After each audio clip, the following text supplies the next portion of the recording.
Muito bem, pessoal. Hoje a gente vai falar aqui sobre uma obra do Norberto Bobbio, uma obra inclusive muito interessante. Deixa eu só pegar a capa aqui.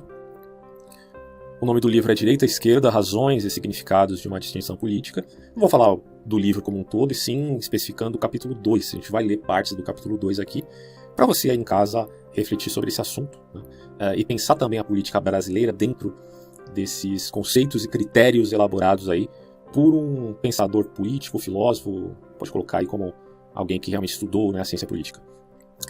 Não necessitando, obviamente, que você concorde com ele, mas que você assimile a ideia, compreenda e repense essa questão, certo? Então é basicamente essa a minha intenção de propor aqui essa visão do Norberto Bobbio. Então vamos lá, ó. Ele vai dizer o seguinte: sejam ou não válidos os argumentos examinados até aqui para negar a díade, isso aqui é o capítulo 2, a gente pulou o capítulo 1, o capítulo 1 ele vai falar da validade ou não do espectro político, quanto esquerda e direita, né? Mas enfim, aí ele vai dizer, ó, a tese da negação parece ser corroborada por um dado de fato facilmente verificável nestes últimos anos. E aí vai falar o seguinte: e que, como todos os fatos, tem a cabeça mais dura do que qualquer raciocínio, mesmo o mais sutil. Tá? Quer dizer, o fato é mais importante do que apenas uma ideia. Trata-se de transmigração que alguns autores, em geral, os que são elevados à condição de modelo de vida, estão inseridos num ciclo restrito de pensadores, vamos colocar, ele coloca em francês aqui, mas enfim, pela própria vontade dos discípulos.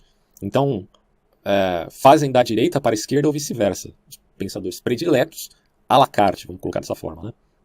Recordemos os casos mais clamorosos. E aí ele vai falar do Nietzsche. Nietzsche, inspirador do nazismo, que aí ele abre um parênteses aqui, né, que esta inspiração derivasse de uma má interpretação ou não do Nietzsche. E o Bob vai falar, não creio que foi uma má interpretação, não, tá? Mas enfim, de uma das interpretações possíveis é um problema que não nos diz respeito aqui, né? Então, o fato é que o Nietzsche inspirou o nazismo. Não vou entrar no mérito, tá, do nazismo ser de esquerda ou ser de direita. Na verdade, o que eu sempre admiti aqui, talvez com esclarecimento pouco elaborado, ou não tão elaborado como eu quisesse, é que o nazismo ele tem um caráter que se pauta nos valores de um socialismo específico, né? Jamais disse aqui no meu canal, por exemplo, que o nazismo é de esquerda no sentido de uma esquerda francesa ou de uma esquerda de um socialismo francês, né? Ou de uma esquerda marxista ou marxiana. Não, jamais. Isso é um absurdo dizer uma coisa dessa. É impossível você pensar isso, tá? Então, assim, na Alemanha tinham movimentos de extrema-direita, e esses movimentos, esse pensamento de extrema-direita influenciou, de certo modo, o nazismo? Sim, influenciou. Agora, não dá para dizer que o nazismo ele representa o que hoje nós entendemos como uma direita que esteja dentro da zona democrática, tá? Então, do ponto de vista estatista, você pode pensar assim: é impossível que o nazismo esteja, por exemplo, à direita do liberalismo, porque o liberalismo representa um pensamento de direita, ou liberalismo conservador, melhor ainda, né? Mas não dá para pensar que o nazismo esteja mais à direita do liberalismo conservador, no sentido, por exemplo, estatista. Porque quem é mais estatista é o nazismo. Então, ele não importa a direita, ele está à esquerda, tá? E aquela coisa, né? O Bobbio ele não fala da teoria da ferradura, do espectro político, que inclusive é de um outro autor, mas ele meio que dá a entender que talvez concorde com isso. Vocês vão ver nesse capítulo aqui.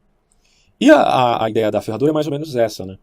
Quer dizer, pode ser que o nazismo tenha de fato começado, tinha valores realmente, tá, de direita, mas quando ele se torna extremista, então as duas pontas da ferradura estão mais próximas do que a parte de cima, né? O que implicaria dizer, portanto, que o nazismo ele de fato deve estar à esquerda do liberalismo conservador em vários sentidos, em vários aspectos, certo?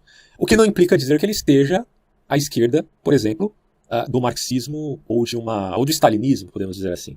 Então você vê como, se você traz uma conotação, claro que o espectro político é uma questão valorativa, mas quando você qualitativa, né? Mas quando você traz um elemento ali quantitativo, ou melhor, espacial, aí você vai perceber que, espacialmente falando, quando eu estou à direita, por exemplo, agora eu estou à direita aqui do meu guarda-roupa, mas estou à esquerda dos meus livros, tá? Então, quem está à direita também vai estar à esquerda, depende de qual ponto de vista e também depende de com o que está sendo comparado aí já em termos qualitativos, tá? Então, isso aqui é só para você entender, existe toda essa polêmica, né, de dizer que é extrema-direita, extrema-esquerda. Bom, mas o foco aqui do Bobbio não é ficar com esse tipo de discussão, e sim, simplesmente admitir algo assim que a maioria das pessoas que tem um mínimo de bom senso entende, que os extremos eles acabam se atraindo. Mas, repito aqui, ele não usa aqui do artifício deste modelo, né, da teoria da ferradura. Ele só informa que os extremismos se atraem. Essa é a grande tese aqui desse capítulo. Tá? Então o Nietzsche ele influencia não só o nazismo, mas também a extrema-direita muito posterior a ele. É muito interessante isso. Na verdade, eu comecei a estudar efetivamente a extrema-direita só em meados do ano passado, tá? E até agora já tenho visto que a coisa realmente é bem complexa, né? Porque era aquela coisa, né? A gente estava num governo petista que tendo corrupção, um monte de coisa, então a ênfase acabou, pelo menos no meu caso, né, acabou me levando a estudar mais sobre a extrema esquerda e ver o quanto a extrema esquerda é terrível, né? Mas depois da posse do Bolsonaro, depois de tantas gambiarras governamentais, você começa a se interessar em conhecer mais as raízes de uma direita que está se apresentando com um certo extremismo, né? Mas aqui eu não estou querendo falar de governo de ninguém, eu só estou dizendo que estudar as raízes da extrema-direita é fundamental, né? Então você tem aí a extrema-direita francesa, principalmente, tá, da década de 60, e você começa a perceber com Alain Benoist o quanto essa extrema-direita influenciou vários outros grupos no mundo, a famosa alt-right, que todo mundo comenta aí na internet, e que bebeu, né, de toda essa fonte, incluindo aí essa direita francesa, dita, olha que interessante isso, dita como um gramscismo de direita. Engraçado que essa direita francesa, pelo menos a do Benoist, existem outras vertentes que saíram de lá também, mas que são cristãs, tá? É porque tudo depende da cultura, né? Eu percebo que a extrema-direita, ela tem, pelo menos essa francesa bem especificamente, no nazismo você tem traços disso também, mas é bem diferente em alguns aspectos, mas é sempre uma volta às grandes tradições, às grandes heranças culturais. Por isso que a maioria dos populismos são, né, de direita, porque o populismo tem essa conotação de voltar às origens, de voltar aos valores civilizacionais, né? Só que assim, na Europa, na França, é diferente do Brasil. Os valores civilizacionais do Brasil é um, os valores civilizacionais da França é outro, dos Estados Unidos é outro ainda. Então são diferentes, né? É lógico que uma extrema-direita caracterizada por essa prescrição da Nouvelle Droite, né, ou seja, da direita francesa, ela tem um aspecto muito mais voltado aos valores cristãos, católicos. Agora, na visão do grupo Bresse, né, que é o grupo de estudos da década de 60 lá da França, os valores eram totalmente diferentes, né? Porque era um retorno a tradições antiquíssimas da Europa, né? E isso inclui o quê? Inclui o neopaganismo. A volta ao neopaganismo. Então, assim, você vê que coisa esquisita isso. A extrema-direita da França, do Grèce principalmente, não é de modo algum cristã, não necessariamente eles sejam anticristãos, não é isso, tá? Mas eles têm essa mentalidade de uma volta aos valores pagãos, né? E aí acaba se tornando um neopaganismo. É uma coisa assim que, para o pensamento cristão, é um negócio que é intragável, né? É intragável. Só que isso se confunde no Brasil, porque o retorno do Brasil não é às origens europeias, né? Aqui se valoriza um certo aspecto da cultura indígena, principalmente pela direita do tipo integralista, ok? E se valoriza também, obviamente, né, os valores da colonização, do cristianismo em geral. Então, há essas distinções na extrema-direita e essas disputas, essas brigas também ali. Mas aí a ideia é sempre, inclusive no Dugin, né, que é um pensador de extrema-direita lá da Rússia, alguns colocam o Dugin como extrema-esquerda. É bem complexo isso, não vou querer explicar isso agora para vocês. Mas vários autores hoje colocam o Alexander Dugin como um pensador de extrema-direita, tá? E depois eu deixo aí as referências para vocês, os livros de caras que estudam isso há décadas e veem, né, ali no eurasianismo esse aspecto, né? É aquela coisa do respeito à tradição e às diferenças, né? Então esse elemento, né, de admitir mais as diferenças do que o igualitarismo é colocado mais como um aspecto de direita do que esquerda. Mas quando isso vai para o extremismo, a coisa ganha contornos muito preocupantes, como ocorreu, por exemplo, no nazismo. Agora, voltando-me aqui, né, à teoria, ou à tese, né, enfim, a hipótese, vamos colocar assim, da ferradura, de ver o espectro político em termos qualitativos, em que o extremismo ele é tão terrível que ele sai da zona democrática e ele acaba se alocando como, pelo menos espacialmente falando, se é que a gente pode colocar assim, né, no espectro político é meio difícil, mas enfim, à esquerda da própria moderação. E esse é o ponto, gente, né? Por isso que o nazismo, do ponto de vista de um socialismo, de totalitarismo, de ditadura, que tenta criar um mundo melhor, que é uma perspectiva puramente socialista, né? Independente se é socialismo de esquerda ou de direita, como coloca o Hayek, ele vai se colocar à esquerda do liberalismo conservador. É um negócio de louco, né? Pois é. Mas a gente parar para pensar, vai chegar aí a essas conclusões. Mas enfim, vamos continuar com o texto aqui. Então Nietzsche, ele acaba inspirando, né, a extrema-direita. E aí o Bob fala, e hoje, muitas vezes, posto ao lado de Marx como um dos pais da nova esquerda. Quer dizer, hoje muita gente coloca o Nietzsche como um pensador que influenciou também a esquerda, né? O Nietzsche, ele foi muito citado ali, de certo modo, também por alguns frankfurtianos. Carl Schmitt, que por um certo período de tempo foi não só promotor, mas teórico do Estado nazista, acabou por ser, ao menos na Itália, redescoberto e homenageado, sobretudo por estudiosos de esquerda, apesar de ter sido adversário durante o grande debate constitucionalista da época de Weimar, de Hans Kelsen, maior teórico da democracia daqueles anos. O Heidegger, cujas simpatias pelo nazismo, isso aí é conhecidíssimo por todos, não? Heidegger tinha até o bigodinho ali do Hitler, que é uma coisa assim terrível, porque o Heidegger foi, meu Deus, um filósofo de ponta, de peso, né? Para quem conhece um pouco da filosofia do Heidegger sabe disso, mas em termos políticos ele apoiou o Hitler, né? Isso é terrível. Você imagina, se hoje o pessoal culpa a gente aqui de hora ou outra ter defendido o Bolsonaro, imagina o Heidegger que defendeu o Hitler, né? É um absurdo, cara. Mas enfim, ele vai colocar aqui, cujas simpatias pelo nazismo foram várias vezes e abundantemente documentadas, embora sempre desmentidas ou atenuadas por seus admiradores, de direita e de esquerda. Então Heidegger era alguém que transcendia esse debate público de direita e esquerda bom, enfim, porque ele tinha realmente essa filosofia bem estruturada. Não que você precise concordar com a filosofia do Heidegger também, né? É hoje tomado como intérprete de nosso tempo, não só na Itália, mas também e sobretudo na França, por filósofos que se consideram de esquerda, né? Reciprocamente, como é bem conhecido, alguns teóricos da direita neofascista tentam apropriar-se do pensamento do Antônio Gramsci, aquela coisa do gramscismo de direita que eu mencionei para vocês, que aparece em Alain de Benoist. Autor vivo, tá? Vocês conseguem achar vídeos do Benoist aí, tranquilamente. Tanto que em ambientes nos quais se buscou dar nova roupagem e nova dignidade ao pensamento da direita, chegou a existir por algum tempo uma corrente de ideias que foi chamada de gramscismo de direita. Certo? É basicamente o que supostamente aí, o Olavo de Carvalho tentaria fazer aqui no Brasil, né? Criticando o gramscismo, denunciando a esquerda que dominou a academia. Isso aí não é mentira, né? Quer dizer, tem mais esquerda do que direita na academia, nas faculdades, porém com sempre o exagero e obviamente na tentativa de modificar esse pensamento, entrando nas instituições. Por isso que às vezes eu até penso que o Bolsonaro não é presidente do Brasil, ele é muito mais um infiltrado de determinados valores, não de direita, mas de extrema direita. Bom, apesar de particularmente evidente nestes anos de crise das ideologias tradicionais e de consequente confucionismo doutrinário, a interpretação ambiguamente contrastante de um autor não é de fato algo novo. O mais ilustre precedente que serve solenemente para esclarecer o aparente paradoxo, esse autor aqui, se não me engano, é francês, então acho que a pronúncia mais adequada seria Georges Sorel, uma coisa assim. E aí ele continua. O autor de reflexões sobre a violência desempenhou politicamente a função e o papel de inspirador de movimentos da esquerda. Dele nasceu a corrente do sindicalismo revolucionário italiano, que teve seus 15 minutos de fama nas vicissitudes do socialismo em nosso país. Em seus últimos anos de vida, ele próprio se tornou simultaneamente admirador de nada mais, nada menos do que Mussolini e de Lenin.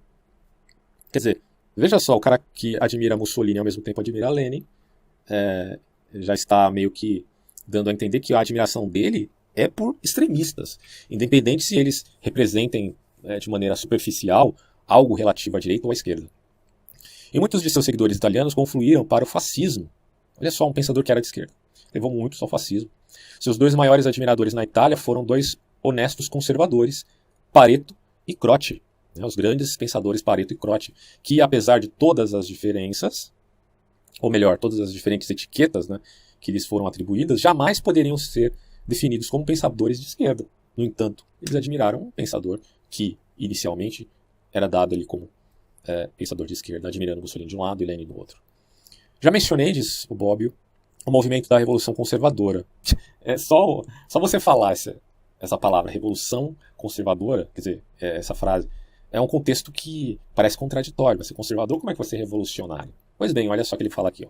Hitler mesmo se definiu em um artigo escrito de 6 de junho de 1936 como o mais conservador revolucionário do mundo. Né? Tem uma carta, a carta do Goebbels, vocês já devem ter ouvido falar dessa carta, ou um artigo, enfim, onde ele fala, nós somos socialistas sim, esse é o Goebbels falando, prescrições do partido nazista. Por que ele diz isso? Porque ele se colocava como anticapitalista, tá? O que dá a entender, portanto, que ele tinha um... E aí você pensa, não tem como colocar o nazismo mais à direita, do ponto de vista lógico, né, do liberalismo conservador. Tá? Mas aí é que muitos autores também vão falar o seguinte, olha, quando sai da zona democrática, que você admite esquerda, direita, e deixo claro aqui que é assim que eu penso, tá? Eu penso que deve existir uma zona democrática de pluralidade, certo?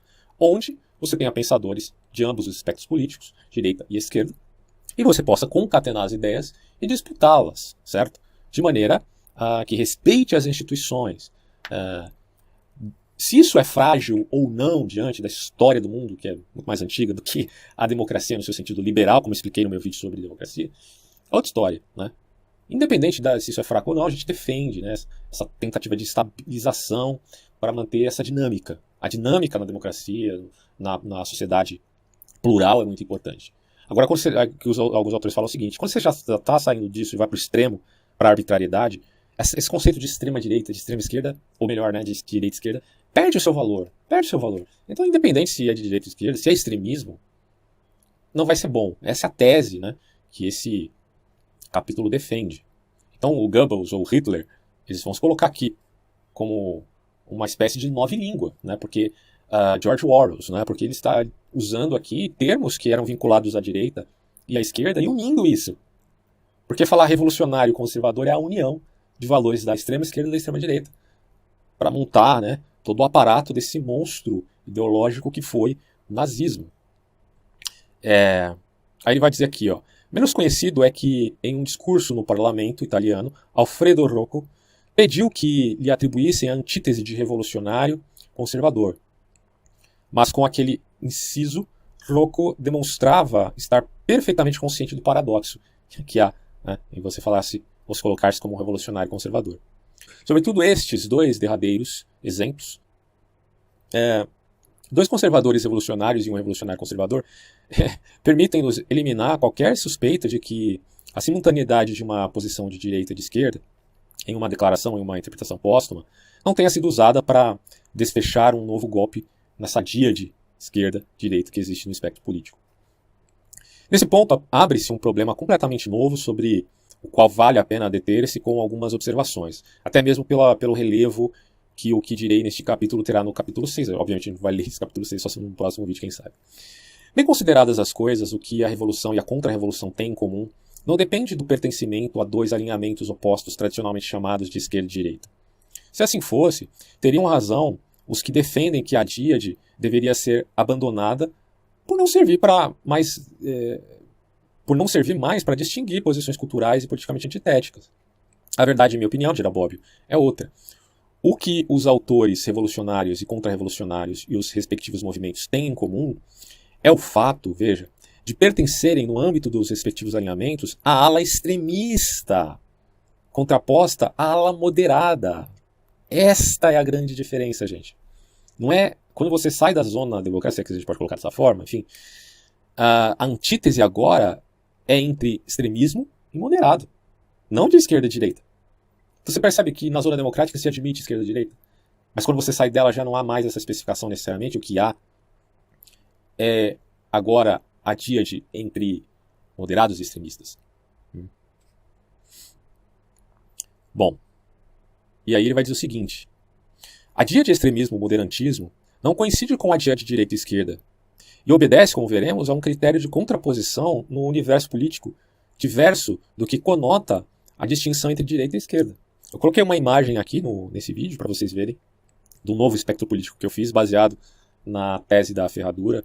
Alguns criticam muito, né, a ideia da ferradura simplesmente porque ela dá ao ensejo de que o centrismo é a coisa mais importante, mas não. A gente admite que existe corrupção dentro da esfera democrática, das instituições, isso aí acontece mesmo, tá?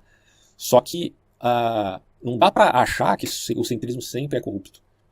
E, na verdade, o conceito também de radicalismo ele é ambíguo, né? Você pode ser radical no sentido vertical, como eu coloco aí nesse infográfico, no sentido em que você seja radical pela luta dos direitos civis. Eu dou o exemplo aqui do Martin Luther King. Martin Luther King ele era um radical no sentido vertical, e não no sentido do espectro político de um extremismo de direita ou de esquerda. Ele era radical em dar ênfase aos direitos civis, porque pensa só o que absurdo que é você viver numa sociedade onde homens têm mais direito do que outros, negando, né, o aspecto da isonomia, porque todos têm que estar debaixo da lei, essa é a premissa, né, da isonomia, e se nega isso a favor apenas ou meramente pelo aspecto étnico, né.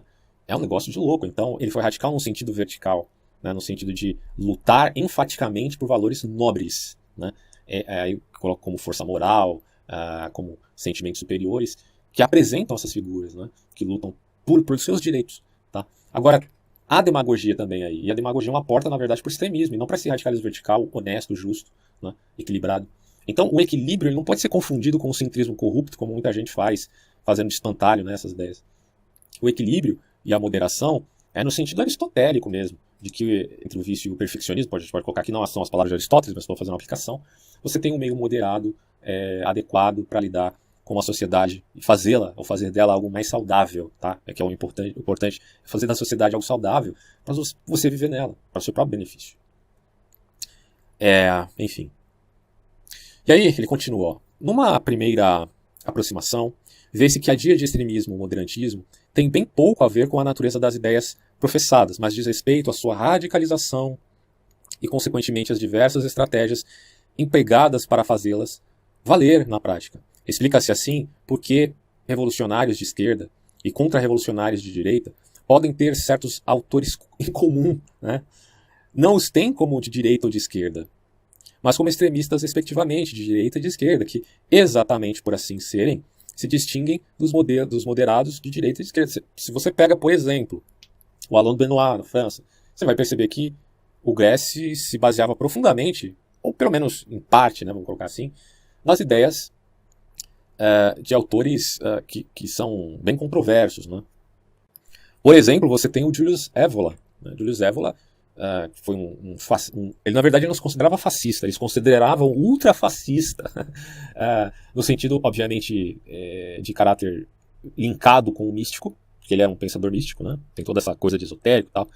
Bom, ele foi um pensador do tradicionalismo, da escola tradicionalista. Faça essa diferença também, é importante, gente. Uma coisa é o tradicionalismo padrão, do conservador e tal. Outra coisa é a escola tradicionalista. Tá? Alguns renegam o Julius Evola, existiam muitas disputas lá na escola tradicionalista mesmo. Guénon criticava Evola, Schwann tinha uma perspectiva um pouco diferente, até do próprio Guénon. Então esses autores, você vê que eles são muito citados hoje no Brasil por conta do Olavo de Carvalho, que era da tarica islâmica do Schwann. Então, autores místicos que têm ideias assim, bom, quem estuda isso a fundo, e você pode procurar e achar, né, essas questões aí, você vai perceber que eles tiveram uma atuação muito forte no pensamento da extrema-direita. Tá? Então isso aconteceu também no Brasil, infelizmente. Mas, claro, ao modo tupiniquim, né, com todos os hiatos e as lacunas que existem no pensamento aqui dos brasileiros. Né? Mas eu acho que tem muita gente que está tratando essa coisa com seriedade, né, de tentar trazer esses valores da escola tradicionalista a um país como o Brasil. Né? Por isso que eu fico vendo que isso é muito preocupante, porque gente de direita é totalmente anticomunista, o comunismo. Se você lê o livro do comunismo, você fica chocado. Realmente, o comunismo não é uma coisa boa, né, no sentido prático, embora na teoria pareça bonito. E é terrível, é terrível. Né? Mas, ao mesmo tempo, eles dizem, mas eu sou a favor que exista no país essa dualidade em termos jurídicos, né, esquerda e direita. Mas eu sou contra o comunismo. Tá, mas você também é contra a extrema-direita? Isso aí eles geralmente não falam. Né? Então é preocupante, porque a extrema-direita fica meio que ocultada, agora não tem como ocultar, em ações, em valores, em táticas escusas, não tem como ocultar, os efeitos vão aparecer inevitavelmente, como aparece nos Estados Unidos, né? Quando você vê grupos como a alt-right, e a maneira como eles agem, a deflagração de que muitas dessas pessoas, não todas, têm de fato um sentimento de superioridade racial, que já foi refutado cientificamente falando. Né? Então tudo isso demonstra que a extrema-direita existe e é atuante no mundo, e que infelizmente aqui no Brasil durante muito tempo foi ocultada, Até porque a ênfase aqui no Brasil sempre foi mais o exagero do outro lado, de sempre existir mais esquerda do que direita. Então é natural até que a gente pesasse nossa crítica sobre a esquerda. Mas a multifacetação do mal, ela tem que ser reconhecida, não importa se é de direita ou esquerda. O extremismo, ele é danoso, ele é uma erva daninha, ele é um fermento que leveda toda a massa, né? Como diria aí Cristo. Mas, enfim, né? Vamos continuar aqui. Se é verdade que o critério que subjaz a distinção entre direita e esquerda é diverso do que subjaz a distinção entre extremistas e moderados, isso comporta que ideologias opostas podem encontrar pontos de convergência e de acordo com suas alas extremas. Pontos de convergência, sim, exatamente isso que você ouviu. Embora permaneçam distintas com respeito aos programas e aos fins últimos, dos quais, dependendo sua colocação em uma ou em outra parte da dieta. É importante a gente salientar que os extremos, eles têm um caráter bem específico, que é a arbitrariedade. Eles são arbitrários. Eles acham que eles têm a resposta para resolver todos os problemas de uma sociedade em particular. E eles vão querer impor isso à população. E essa imposição é feita por uma minoria. É uma minoria sobre uma maioria. Tá? Essa minoria pode ser de esquerda ou pode ser de direita. Quem gritar mais, quem falar mais, vai ser ouvido. Quem ousar mais. Então, quando você vê toda essa ousadia da direita e chegar até o ponto de uma histeria, de você ver pessoas levantando tochas na mão de uma Ku Klux Klan, não necessariamente se dizendo, né, da KKK, mas apenas fazendo referência mesmo, onde você vê agressões, quer dizer, tudo isso representa o espírito que está por trás desses grupos, que é uma mentalidade arbitrária. Esse é o ponto. Então, quando eu vi aqui os extremismos que ocorriam na esquerda, nas suas manifestações feministas, manifestações LGBTs, enfim, outros grupos que demonstravam, do ponto de vista ideológico, tá? Não é nem necessariamente vinculado à prática deles, mas ideologicamente falando, uma arbitrariedade em querer impor às pessoas os seus valores agremiados. Quer dizer, existem valores que são universais e existem valores que são agremiados, agremiações de grupos. E aí é o espírito faccioso, né? Que é o fermento que eu vivo colocando aí na minha página do Facebook. Esse fermento da facção. Tem gente que acha, não, mas facção não é alguma coisa ruim necessariamente. Você não entendeu o que é facção, né? Eu não sou contra ter partido de alguma coisa, mas isso não é o mesmo que facção, gente. Espírito faccioso é uma outra coisa que leva à renúncia, tá? Até mesmo dos fatos em prol da narrativa ficcionista, né? Então é sumariamente importante a gente compreender esses elementos para entender o que significa realmente o extremismo. Por que ele é ruim? Porque ele é arbitrário. Porque ele deseja impor os seus valores. É uma imposição de uma minoria sobre a maioria. O povo passa a ser a maioria. Quer dizer, melhor, desculpa. O povo passa a ser a minoria. Passa a ser a minoria. E a maioria tem que engolir isso, porque a maioria está dispersa. O povão, né, no Brasil, cada um está se preocupando com o seu trabalho, com a sua família, né, com seus problemas, para resolvê-los. Mas aí tem uma minoria que, como uma seta, aponta para uma meta e deseja impor isso à sociedade. E que essa minoria receberá todas as benesses do que recebe, portanto, uma classe superior sobre uma inferior. Ainda que elas estejam lutando contra a burguesia, ainda que estejam lutando contra a monarquia. Entende? Aí ele vai citar um autor aqui, Ludovico, que sempre se proclamou um extremista de esquerda, inclusive quando da assim chamada refundação do Partido Comunista Italiano, reuniu certa vez alguns de seus artigos políticos e os intitulou de contra o moderantismo. Contra o moderantismo, isso, contra o moderantismo. Ele dá até uma nota aqui, né? Vou ler essa nota que parece que é bem interessante, ó. Tendo em mente este livro, esse livro de Ludovico, respondia em uma entrevista concedida e publicada em 28 de maio de 1991, que eu me considerava um moderado, Bob falando, né? Porque apenas as alas moderadas dos dois alinhamentos opostos são compatíveis com a democracia. No sentido... Tenta tirar um pouco desse preconceito da palavra democracia, tá? Para que você entenda um pouco mais sobre isso, veja meu vídeo sobre democracia. Mas enfim, é uma zona onde você pelo menos tem como dialogar, como disputar ideias. No extremismo não tem como você disputar ideias. Bom, não por acaso, diz Bob, o mesmo jornal publicou em 21 de novembro de 1993, dia de eleições, um editorial intitulado Agora ou Nunca, e concluiu do seguinte modo: o extremismo é mais sábio e menos perigoso do que o centrismo bem pensante. Não consideramos com muita seriedade o teste de hoje. O extremismo é a sabedoria do momento presente. Então você veja que essa perspectiva ela vai contra a ideia de moderantismo, como se moderantismo fosse algo ruim, né? Como se fosse ser moderado é ruim porque é sempre ruim, né? Aquela coisa do isentão, do em cima do muro, mas ser moderado não é estar em cima do muro. Ser moderado não é não tomar partido. Você vai tomar partido porque na democracia é que existe o real papel da direita e o real papel da esquerda. Quando você sai dessa zona democrática, é que não existe mais o papel da esquerda e da direita, e sim uma disputa entre moderantismo e radicalismo vicioso, que a gente pode chamar de extremismo. E você perceba também uma coisa importante, que há uma ambiguidade aí, né? Tanto no conceito de radicalismo, quanto de extremismo, quanto de moderantismo. Tudo isso depende, claro, de um contexto. Como eu falei, o Martin Luther King, ele era um homem extremamente moderado e no sentido de ser equilibrado, tá? Mas ao mesmo tempo, ele foi radical em defender os direitos civis. Mas o radicalismo dele não é um radicalismo vicioso e ideológico, né? É um radicalismo pautado em valores que são relativos à própria condição humana, certo? Então não são valores... Tudo bem, os extremistas de direita querem a volta dos valores culturais mais antiquíssimos que existiram. Bom, mas isso é uma arbitrariedade, porque o mundo muda, as coisas mudam, você tem que admitir tanto o antigo quanto o novo, né? Então essa dinâmica ocorre na medida em que você tem uma mentalidade equilibrada para lidar com esses pesos e essas medidas. E para isso você precisa do que a maioria das pessoas de bom senso tem, que é o senso de proporção das coisas, né?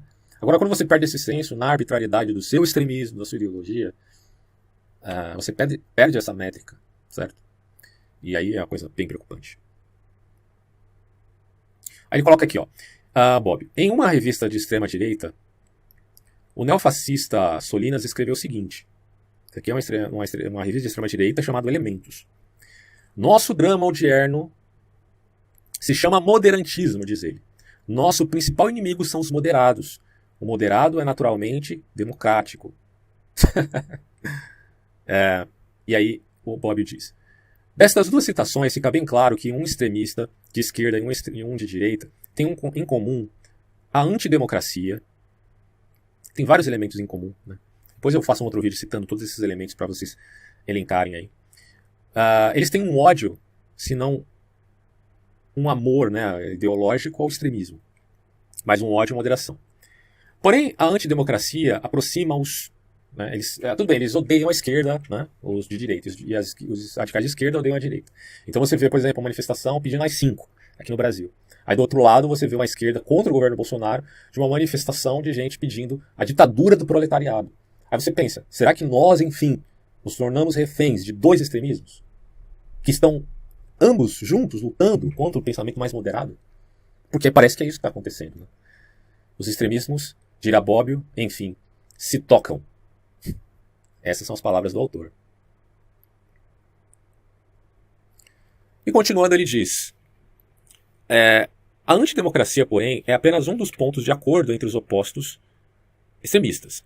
Filosoficamente, isto é, de um ponto de vista bem mais geral, do ponto de vista de visão geral do mundo e da história, em toda forma de extremismo político existe uma forte veia de anti-iluminismo. Tanto a esquerda mais radical quanto a direita mais radical, eles sempre irão falar contra o iluminismo, tá? Claro que há críticas justas a se fazer ao movimento iluminista, eu mesmo já fiz algumas críticas, mas também sempre reconhecendo o aspecto positivo, que também existiu no pensamento iluminista, que não é um pensamento monolítico de modo algum, né? Muito pelo contrário, fez com que surgisse depois, né, um pensamento mais idealista, então, como resposta, né, ao exagero iluminista. Mas eles são, em geral, de Irabóbio, anti-iluministas, tanto de esquerda e de direita, em seu radicalismo. E aí ele fala aqui, refiro-me não apenas ao anti-iluminismo de origem historicista, do qual existe uma corrente politicamente conservadora, que vai de Hegel a Croce, são os idealistas, né? E uma politicamente revolucionária, como a marxiana. O marxismo italiano sempre foi historicista, né? Mas também, sobretudo, ao anti-iluminismo irracionalista, que pode ser também ele distinguido em uma corrente de inspiração religiosa. Aí vai citar alguns autores aqui. Ou também de origem vitalista, como aparece em Nietzsche e em Sorel. Então, enfim, vários autores aqui que dada a sua vertente, pode ter um cunho mais irracionalista, né? Como aparece no vitalismo nietzschiano, como aparece de inspiração religiosa, como em Donoso Cortés. Então, tem várias formas de você se apropriar de uma condenação a esse espírito iluminista, digamos assim. Mas lembrando, há valores, há questões que você pode repensar sim, como crítica ao iluminismo, não necessariamente condenando totalmente, achando que ele é o culpado da bancarrota do mundo, porque aí você já está caindo nessa esparrela extremista. Bom, esta última corrente pode se combinar melhor com a esquerda, tá? Me parece que a vitalista, né? A de inspiração religiosa é mais a direita, que é a fideísta. E a de inspiração vitalista é mais a esquerda. Embora Nietzsche, portanto, tenha fortalecido profundamente o pensamento da extrema-direita, com o seu vitalismo, que há até elogios a se fazer nesse aspecto, mas, em exagero, acabou favorecendo a extrema-esquerda.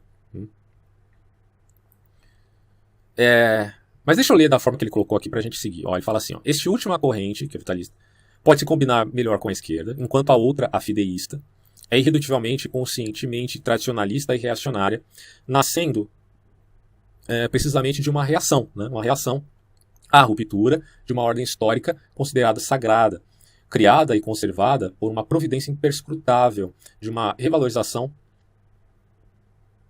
do pensamento e tudo mais. Então, assim, o que acontece aqui é o que exatamente defende o Novel du Roi, que é a direita francesa. Tá? Que é você ir contra a ruptura histórica dos valores civilizacionais.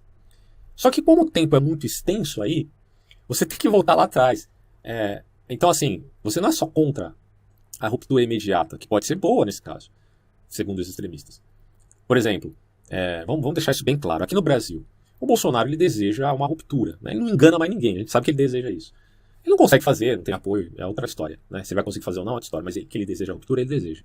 Mas mais do que isso, os apoiadores mais ideológicos do governo é que realmente desejam essa ruptura. Porque aí há um peso de uma narrativa, tá? Mas essa narrativa ela não se vale apenas do que está acontecendo atualmente. A corrupção no establishment, o estamento burocrático está amalgamado, né, com o mundo pós-moderno, enfim, e isso acaba trazendo cada vez mais a incidência de corrupção. A gente precisa acabar com essa palhaçada. Nós somos a resposta e temos o homem, o Messias, né, que é o cara que é colocado como um infiltrado desses valores para que ele possa então agir dessa maneira, né? Se vai agir bem ou não, para esses ideólogos, aí há briga entre eles. Tá? Bom, mas enfim. Então, você percebe que a crítica não se vincula apenas ao período que nós estamos vivendo nos últimos 10 anos, ou 15 anos, ou 20 anos. Mas ele se vincula a um período histórico monstruosamente grande. Então, a crítica da extrema-direita é pautada naquilo que a gente chama de metapolítica. Ou seja, é a vinculação de algo que está além da política e você olha para a história para rastrear isso. Aquela coisa das heranças do pensamento. Né? Você vai para o passado, você percebe o renascentismo, o iluminismo foram maus para a humanidade em certo aspecto. E você vai delineando toda uma narrativa e dizendo nós precisamos voltar para aquele lugar onde tudo era bom. Então é um olhar para o passado. Né? Enquanto que o progressista de esquerda tem um olhar mais para o futuro. Embora você possa, hoje eu admito que possa haver um progressismo mais liberal e não necessariamente de esquerda, né? O progressismo da esquerda tem muito a ver com questão comportamental, talvez. Pelo menos pautado dessa maneira hoje. Isso varia bastante de tempos em tempos. Mas enfim. Então, o que a gente percebe é uma crítica histórica. Crítica histórica. De um passado. Em vista de se voltar àquele passado, que supostamente seria melhor. E o que cola mais aqui no Brasil, um país de maioria católica? É você exaltar a Idade Média. Como se fosse um tempo de extrema alegria, justiça, pacificação, e colocar tudo que é moderno como ruim, péssimo, diabólico, por aí vai. Tá? Então, fica aquela coisa, o seu professor de história mentiu para você sobre a Idade Média? Provavelmente sim, se ele for um cara mais voltado a uma extrema esquerda. Mas o seu professor de direita extrema também não mentiu sobre a Idade Média em alguns aspectos, valorizando demais alguma coisa que, na verdade, não era bem como ele dizia. Então você vê que essas peculiaridades se voltam muito mais à tendência de cada um. Então, se for para fazer história com tamanha tendenciosidade, não estou negando que você não tenha tendenciosidade, mas o que eu estou dizendo é que o pensamento acadêmico ele tem que se preocupar em se esforçar para não ser tendencioso. E quando não há essa preocupação, Mas quando é só militância, aí avacalhou tudo. Aí você passa a defender até a Inquisição, bicho. Aí você passa a defender as perseguições protestantes contra outros grupos minoritários. Aí você passa a definir um monte de coisa que é condenável de fato. E isso, infelizmente, tem acontecido porque as pessoas têm perdido a noção, né, da proporção dos eventos históricos, que são fatos, né? E a gente não pode perder isso de jeito nenhum, pessoal. Bom, mas continuando. De um ponto de vista mais particular de filosofia da história, ou seja, das formas e dos modos em que é interpretado o movimento histórico, progresso ou regresso, né? Movimento cíclico constante, enquanto o moderantismo é gradualista e evolucionista, olha só, e considera como guia para a ação a ideia de desenvolvimento ou metaforicamente de um crescimento do organismo a partir de seu embrião, segundo uma ordem pré-estabelecida, o extremismo, seja qual for o fim por ele prefigurado, é catastrófico. É muito interessante isso. Todo o extremismo é catastrofista. Você perceba bem que o catastrofismo é um comportamento humano estudado até na teoria cognitivo-comportamental da psicologia. Tá? De Aaron Beck, por exemplo. Pensamento catastrofista te leva a achar que é tudo ou nada, que é preto no branco, que vai acontecer algo terrível. Tá? Então você imagina isso no seio da sociedade, na cabeça de pessoas neófitas. Que estrago que não vai fazer? Essa semente do catastrofismo. É terrível, né? E aí ele coloca aqui, Bob, interpreta a história como se procedesse por saltos qualitativos, por rupturas, as quais a inteligência e a força da ação humana não são estranhas. Nesse sentido, é menos determinista do que o moderantismo. Então você tem aí a ideia de que as coisas ocorrem por força humana no sentido de causar rupturas, até mesmo para se voltar a um sistema anterior, que é o caso do reacionarismo, ou de fazer um sistema novo, que é o caso do revolucionário. Embora ambos são revolucionários, de fato. Mas um focado mais no futuro, outro focado mais no passado. Simplesmente a metafísica desses dois grupos, tanto de direita extrema ou de esquerda extrema, ou é a metafísica do passado ou do futuro. Simplesmente isso. E não a metafísica de uma transcendentalidade, tá? No sentido teológico, né? Que é, digamos assim, a metafísica mais autêntica no sentido cristão, por exemplo. O cristianismo ele não está preocupado com essa questão de passado e futuro, necessariamente, não. Ele está preocupado com a prescrição de novos céus e nova terra, mas não dentro de uma perspectiva pós-milenarista, como eu já expliquei em outros vídeos. Não é pós-milenarista. E tampouco pré-milenarista, necessariamente. Pode ser dependendo da maneira como você interpreta, né, o texto. Mas novos céus e nova terra, né, na perspectiva cristã, que vai contra até mesmo o tradicionalismo. Lembremos, gente, vamos ser sinceros aqui. O cristianismo ele sempre foi cosmopolita. Se você acha que o cristianismo ele tem contornos nacionalistas e, portanto, ele se adequa perfeitamente à extrema-direita, você está enganado. Assim como o cristianismo não se adequa jamais à extrema-esquerda, só porque ele se vê como cosmopolita, nas palavras do apóstolo, não existe mais raça, nem homem nem mulher, todos são iguais perante Deus, quer dizer, Deus não faz acepção de pessoas, existe total isonomia. Todos esses são valores cristãos que estão descritos aqui claramente nas epístolas dos apóstolos. E, bom, não necessariamente a gente está dizendo aqui que há um igualitarismo no sentido socialista, não é isso. Mas o fato é que não se adequa nem ao extremismo de esquerda nem ao extremismo de direita também, tá?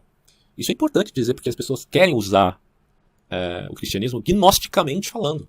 O que é usar o cristianismo de uma maneira gnóstica? É simplesmente usar os símbolos do cristianismo, né, ao bel prazer da sua ideologia que está escondida. Então há uma ideologia tácita, por exemplo, na escola tradicionalista, que se vale da simbologia do cristianismo, do islamismo ou de outros grupos, e que usam dessa simbologia para os seus interesses ocultos, esotéricos com S. Você acha que isso é justo?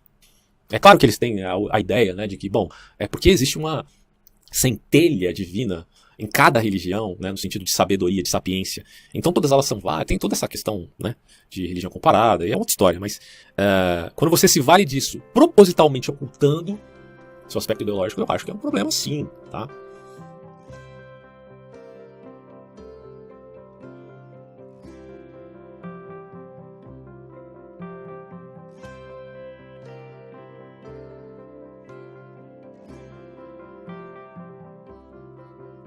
Bom, mas continuando aqui, ó. A catástrofe Revolução de Outubro, evento produzido por uma vontade coletiva consciente, não pode ser remediada senão com a catástrofe contra-revolucionária. Aí ele vai explicar aqui, né, o Squadra dell'Azione, o squadrismo, foram as primeiras tropas de choque do fascismo italiano. A partir delas formaram-se as milícias fascistas, atuaram desde 1920 no Vale do Pó e na Emília, financiadas por proprietários rurais e integradas por ex-combatentes da Primeira Guerra Mundial, desempregados e estudantes, que atacavam sob o comando de chefes locais, sedes sindicais, partidárias, associativas, culturais e jornalísticas. Introduziram uma qualidade anárquica e regional no fascismo, especializando-se na condução de ações brutais e violentas, sob o pretexto de combater o perigo vermelho e a catástrofe bolchevique. Acho que por isso que ele está falando aqui da Revolução de Outubro. Né? Após a conquista do poder de Mussolini, muitos esquadristas abandonaram o partido fascista por discordarem das novas diretrizes ou por acharem que o perigo bolchevique tinha passado. Tais dissidentes tornaram-se incômodos para o fascismo, que algumas vezes chegou a usar a autoridade do Estado contra eles. Né? É bem isso mesmo que acontece nos extremismos. Mas voltando aqui, comunismo e fascismo se convertem em um no outro. Olha só, como eu falei no meu vídeo sobre populismo, essa deflagração é inevitável. Tem o populismo revolucionário, tem o populismo reacionário. Bom, no fundo, os dois se convertem em algo muito similar, independente do aspecto ideológico. Né? E aí o Bob coloca aqui a tese dos opostos extremismos, que do ponto de vista dos moderados não são opostos, mas sob muitos aspectos análogos, acabou por obter uma confirmação. E em Hannah Arendt a gente vê, né, que o totalitarismo, ou os elementos do totalitarismo estavam presentes tanto no nazismo quanto no stalinismo, e portanto colocava o nazismo e o stalinismo muito mais próximos no espectro político do que distantes. Né? Não que ela se meta a falar sobre a questão meramente técnica, né, do espectro político, mas sim que a identificação de que estão próximos é inevitável. E aí acabou por obter uma confirmação, embora em uma história menor, dos assim chamados anos do chumbo, durante os quais a sociedade italiana, está falando claro da história da Itália, foi continuamente alarmada por atos terroristas provenientes de ambas as partes extremas do universo político. E falando aqui sobre atos terroristas, lembremos dos atos terroristas provocados por integrantes da extrema-direita, em vários países europeus. Né? Aquele cara, por exemplo, que saiu matando um monte de gente nas mesquitas islâmicas, eu não lembro que país que era, um país europeu, se não me engano. Mas enfim, esse cara matou mais de 30, 40 pessoas. E quando ele foi preso, ele fez aquele sinal do ok, né, que é um sinal da direita alternativa, ou da extrema-direita, não sei ao certo. Mas demonstrando que ele fazia parte de uma ideologia de extrema-direita. Então, se a gente olha para o Oriente Médio e fica chocado com o extremismo que existe,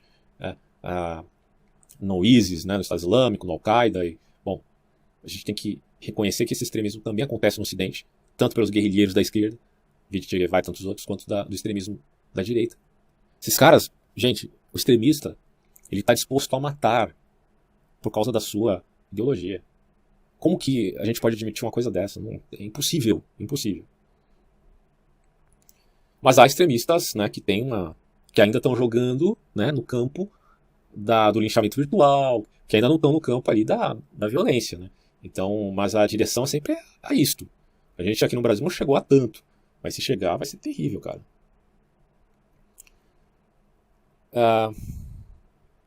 E continuando aqui, esta mesma tese, que as partes extremas acabam se coadunando, né, em um plano bem mais alto de história maior, de história universal, está na base do debate historiográfico a respeito da assim chamada Guerra Civil Europeia, cujo protagonista principal é o historiador Ernst Noether. É um historiador alemão, de acordo com o qual bolchevismo e fascismo, ou nazismo, estão ligados por um fio duplo. Né? O segundo a inversão do primeiro, e a reação que segue a ação, a revolução contra. Mas sempre revolução. É contra-revolucionário ou revolucionário, mas é sempre uma revolução.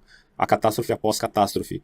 Tá? Como diz aí o Yasha Monk, né, é aquela coisa de que o populismo, no seu extremismo, sempre redunda em algo ruim. Não importa se é de direita ou se é de esquerda. E por fim o Bob vai dizer o seguinte, naturalmente não tem nenhum sentido perguntar qual das duas concepções da história é a mais verdadeira. Uma e outra são produto de uma história profética que procede não por dados ou conjecturas, mas por sinais premonitórios e extrapolações de longo prazo.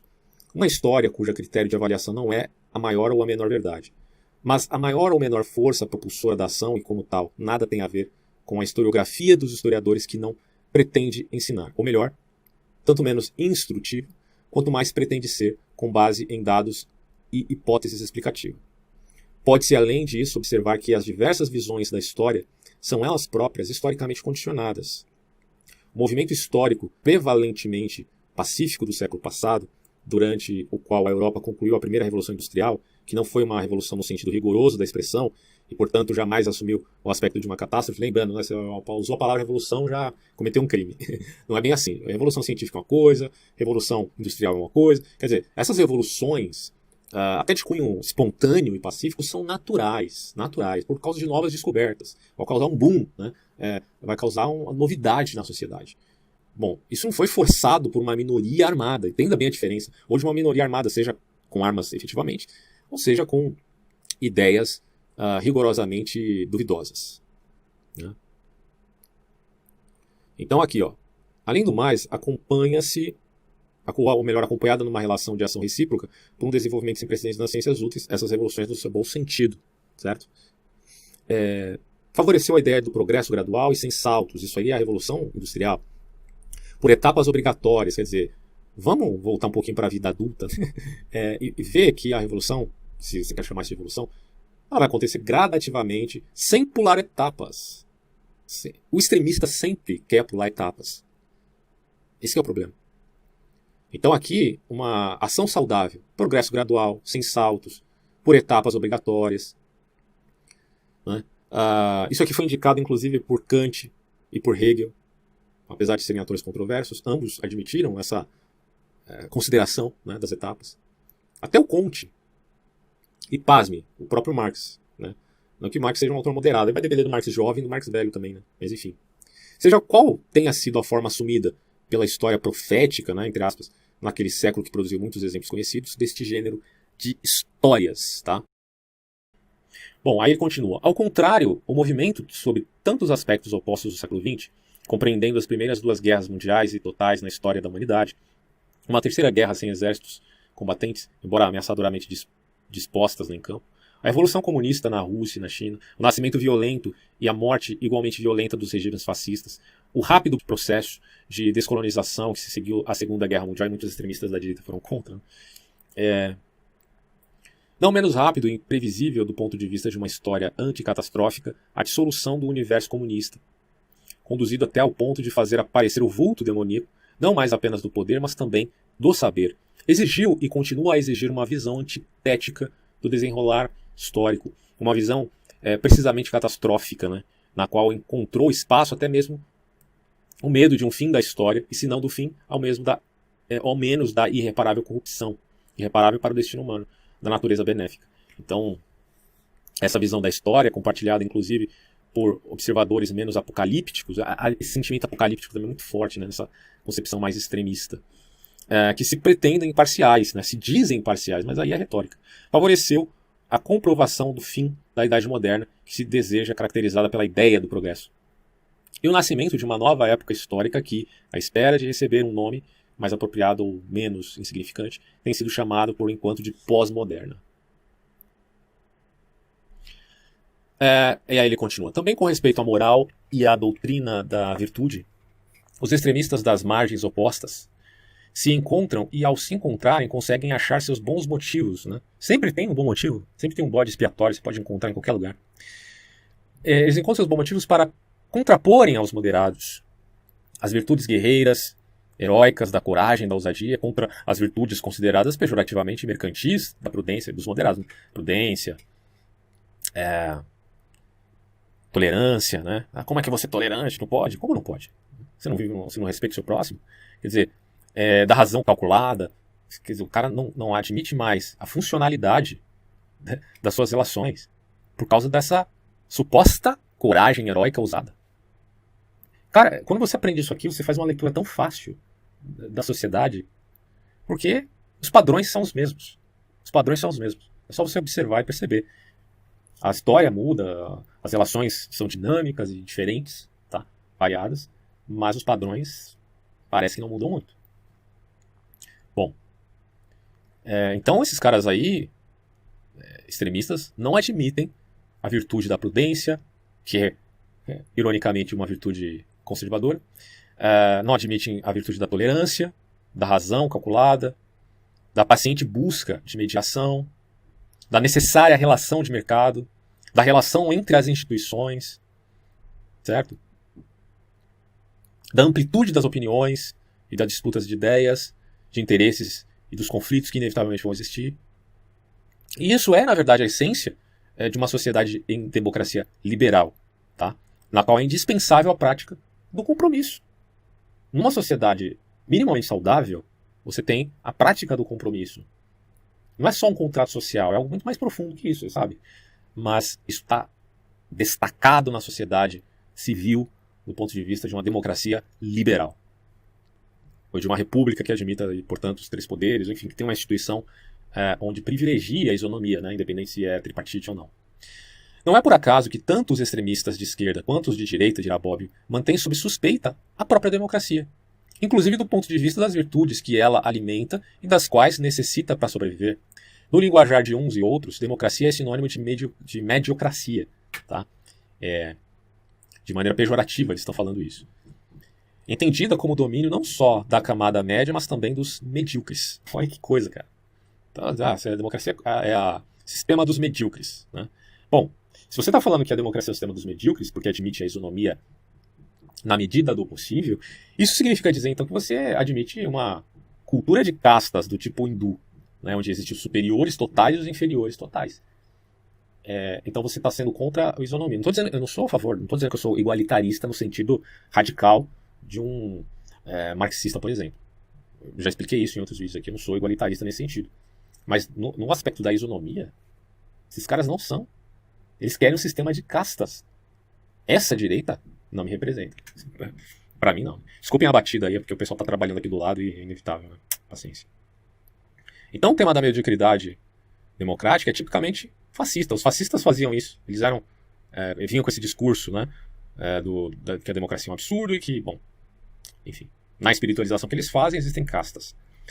Hierarquia, né? Mas é um tema que encontra seu ambiente natural no radicalismo revolucionário de qualquer coloração da esquerda, claro, aos moldes da esquerda. A ideologia não importa muito nesse sentido, mas assim a tendência ao extremismo. Exemplar esta passagem de Pierro Gobet, que diz o seguinte, abre aspas aqui, fora do governo, uma mediocracia mais ou menos sábia, que professa a priori uma função de assistência e de ajuda ao povo, tenta corromper com as reformas e a obra de conciliação toda a ação direta, para iludir os rebeldes com propostas pacíficas que a ela atribuiriam uma iluminista função educativa. Fecha aspas para ele. Então, o juízo de mediocridade é associado ao de reformismo, de resolução pacífica dos contrastes e ainda mais, em geral, de visão pragmática da política e dos conflitos que nela se desenrolam. Então quem tem essa visão pragmática, pacífica, para resolver conflitos, é tido como medíocre. Aí você pensa, isso é justo? Né? Quer dizer, na verdade é um raciocínio completamente disfuncional, em nome de um extremismo, para valorizá-lo, em descrédito a uma postura que é funcional no seu sentido de resolução de problemas, que nesse caso é democrática. Ele vai até colocar aqui, é interessante recordar que Gobet foi um liberal progressista que mantinha sólidas relações com a esquerda italiana dos anos 20. Né? Antonio Gramsci, organizador do Partido Comunista Italiano, confiou a ele a crítica teatral diária, ele vai colocar um nome aqui, Ordine Nuevo, uma coisa assim, e sempre o considerou um aliado de grande importância. Esse aqui é o Gobet que está criticando aí a postura moderada. Gobet fundou e dirigiu a revista Revolução Liberal, que circulou de 1922 a 1925. Em fevereiro de 1926 foi assassinado por fascistas italianos em Paris. Vamos lá, continuar aqui.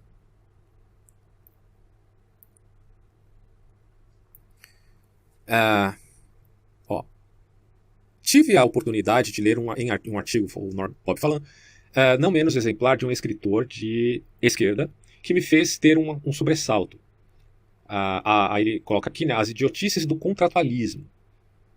A contraposição do guerreiro ao comerciante comporta inevitavelmente a justificação, se não a exaltação da violência. Né? A violência resolutiva, purificadora, parteira da história, né, para a esquerda revolucionada de Marx, né, que tinha essa ideia da violência como parteira da história, ou a guerra. Única higiene do mundo, para a direita reacionária Marinetti, e assim por diante, monotamente enumerado. Então, esses autores, né, que você tem aí que recebem grande confiança e que trazem essas ideias completamente disfuncionais de você chamar, por exemplo, a violência de parteira da história, como se não houvesse outra forma de resolver problemas senão pela violência. Em termos políticos, isso aqui é catastrófico, tá? É maniqueísmo, é um pensamento completamente distorcido da realidade e das possibilidades no seu sentido moderado. Bom, e aí continuando aqui no 5, né? Todavia, mesmo que a antidemocracia, a aversão pela democracia como conjunto de valores e como método, não seja o único ponto em comum entre extremistas de direita e de esquerda. Inclusive, fazer uma nota aqui, né? Que tem muito bolsonarista dizendo que é a favor da democracia direta, né? Ou a favor, pelo menos eu vi um debate aí, que o cara dizia assim, né? Não é que eu sou a favor da democracia direta, só estou descrevendo, mas descrevendo com toda a simpatia do mundo. Então, bom, isso denota ou demonstra que, de fato, esse pessoal pode usar de uma nova língua, né? Uma linguagem que supostamente fale de alguma coisa que nos é salutar, é comum, a democracia, mas que tem um significado completamente diferente. Então é aquilo, o cara que fala ao mundo inteiro que é a favor da democracia não precisa cruzar o dedo e mentir, já que ele está falando de democracia numa conceituação dele próprio, que pode ser bem extremista.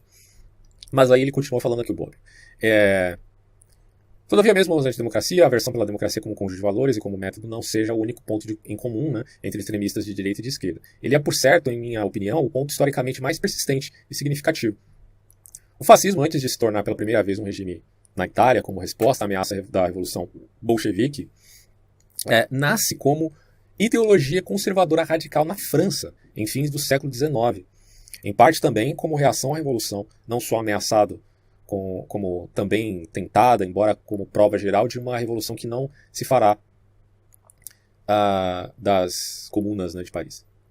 No conhecido estudo dedicado à história do fascismo francês, não por acaso intitulado Nem Direita Nem Esquerda, o nascimento desta ideologia, chamada com razão de pré-fascista, é caracterizado principalmente por uma furibunda, que termo é esse, hein? Furibunda reação contra a democracia burguesa, igual e simétrica à do socialismo marxista, ou maximalista, né, como ele coloca aqui, cujo bode expiatório foi a social-democracia. Sempre tem um bode expiatório.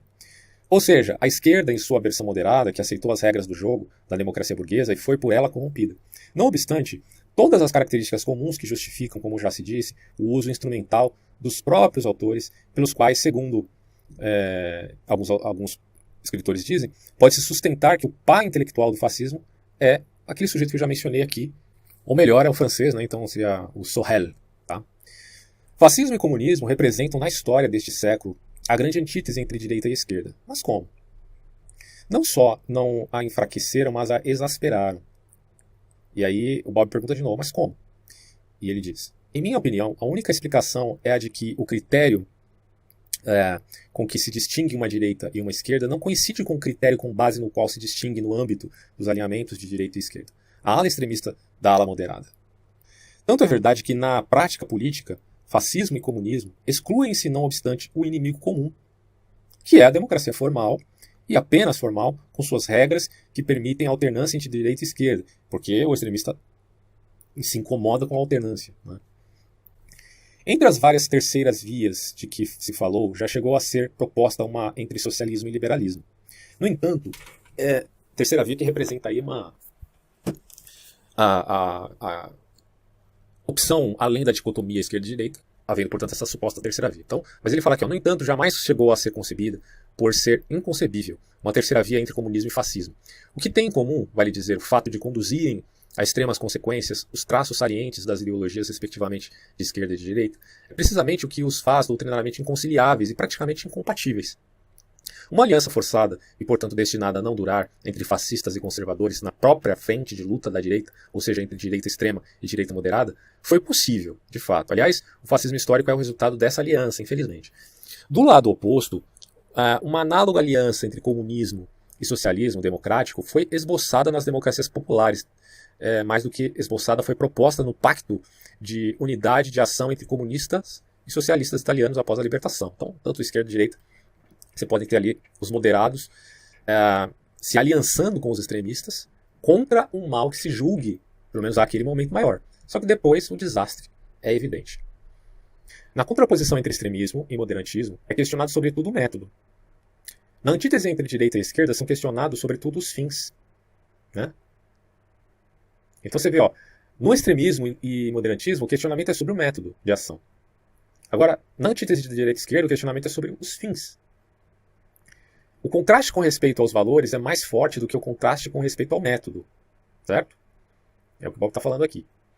O que pode explicar por que, em determinada circunstância de grave crise histórica, possa ter algum sucesso uma aliança entre extremistas e moderados de direita.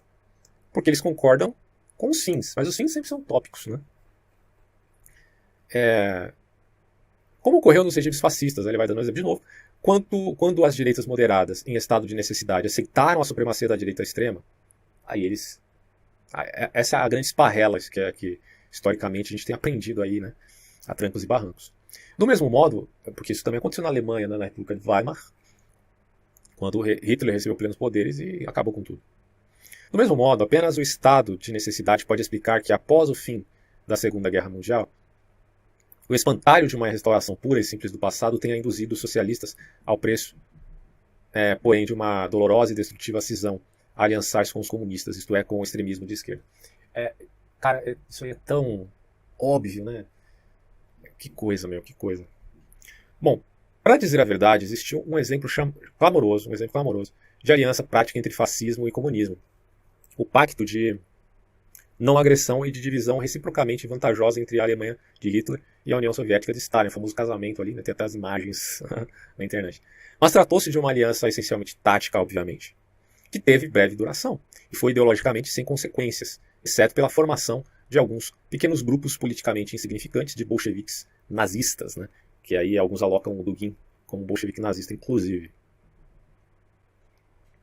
O Bob até fala aqui, cara, o Bob está falando sobre o próprio Dugin.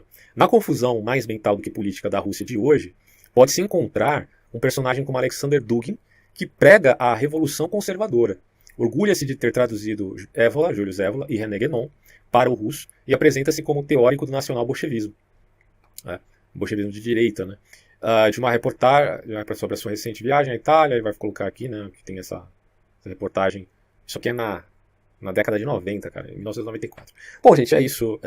Vocês percebem como é importante refletir isso, sobre essa questão do extremismo em política, e que isso é tão disfuncional para a sociedade. Bom, essa é a minha opinião, mas aí há quem vai discordar e vocês podem comentar abaixo. Até mais.